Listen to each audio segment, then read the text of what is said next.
कहानी प्रस्तुत करने जा रहा हूँ जो कि साहस के ऊपर है, हिम्मत के ऊपर है। लक्ष्य प्राप्ति की राह में बहुत मुसीबतें हैं, मगर हमें उन मुसीबतों को दरकिनार करके अपने लक्ष्य को मेरी जरूर रिकॉर्ड कर लेना। एक समय की बात है, एक जंगल में, बहुत सुंदर जंगल में कुछ बच्चे पेड़ के नीचे खेल रहे थे। उनमें से एक बच्चा जो है एक रसीला फल लटकता हुआ देखता है, पेड़ पे कहता है, अरे अरे देखो देखो कितना अच्छा फल है।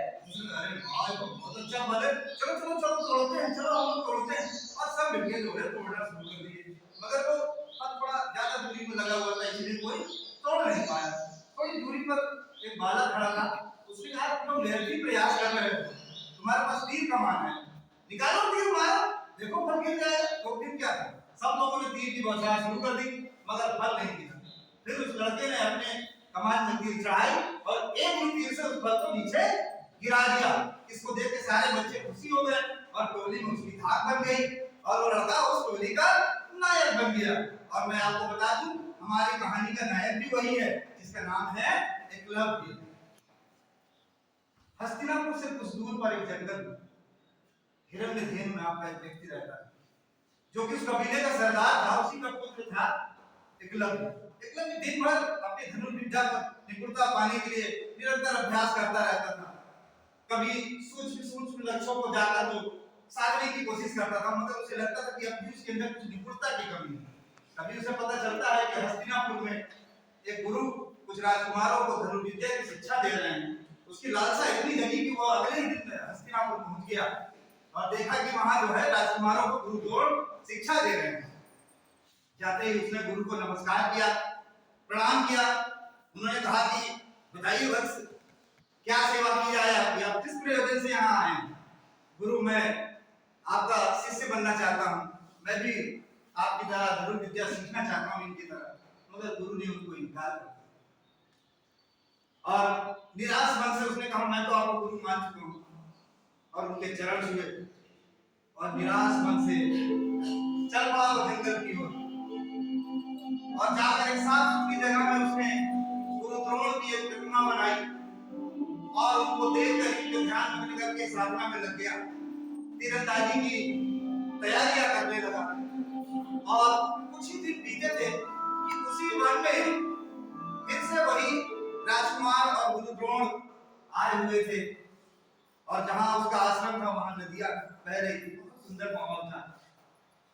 साथ में कुत्ता भी आया हुआ था, तो कुत्ता भटक कर वहां पहुंच जाता है जहां पर एकलव्य साधना में थी, और कुत्ता के भौंकने की वजह से उसकी साधना में व्यवधान होता है और क्रोध से उन्होंने तीर चला देते हैं एकलव्य, और उसके मुख में वो इस प्रकार से तीर लगती है कि उसका मुख में कहीं चोट नहीं आती और उसका मुख बंद हो जाता है। ऐसा कला कौशल देख सभी राजकुमार और गुरु द्रोण आश्चर्य हो जाते हैं और कहते हैं कि ये कौन सा बालक है जो इतना निपुण है इस कला में। और वो लोग तुरंत जाके देखते हैं, उनसे मिलते हैं, कहते हैं बालक आप कौन हैं और आपका गुरु कौन है? तो बालक कहता है मेरा नाम एकलव्य है, मैं निषाद पुत्र हूँ और मेरे गुरु आप ही हैं। ये देखिए आपकी मूर्ति मैंने बनाया, मैं आप ही को जो है मानकर धनुर्विद्या सीख रहा हूँ। तब गुरु के दिमाग में एक ख्याल आता है, एक विचार आता है कि मैंने तो वचन दिया हुआ है अर्जुन को सर्वश्रेष्ठ बनाने के लिए।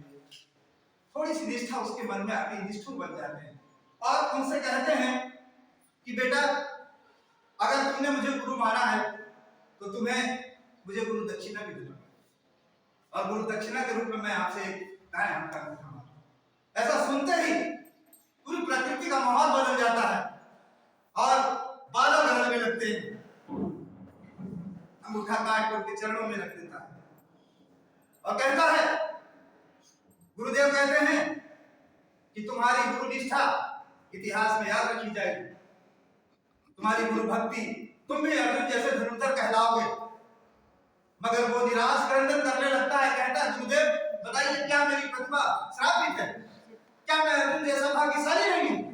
मगर गुरुदेव चले जाते हैं और उससे मुझसे यही क्रंदन निकलता है कि श्राप सी प्रतिभा है मेरी, श्राप सा है मान मेरा, जग में बोलो बढ़ गया क्या इससे कुछ सम्मान मेरा, यूं उपेक्षा से न होता हर जगह अपमान मेरा, भाग्य अर्जुन से नहीं थे क्यों अधिक बलवान मेरा, देख पाते द्रोण मेरी की समर्पित भावना को, याचना व शिष्य निष्ठा और मेरी साधना को, एक धनुर्धर श्रेष्ठ बनने की जगत में कामना को, बन गुरु स्वीकार लेते द्रोण मेरी प्रार्थना। ऐसे क्रंदन करने लगता है।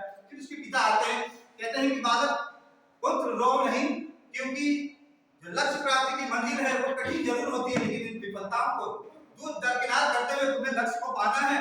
ये कोई अंत नहीं है, ये आरंभ है, एक नए युद्ध का आरंभ, एक नए इतिहास का आरंभ, आपको नई पहचान बनानी है।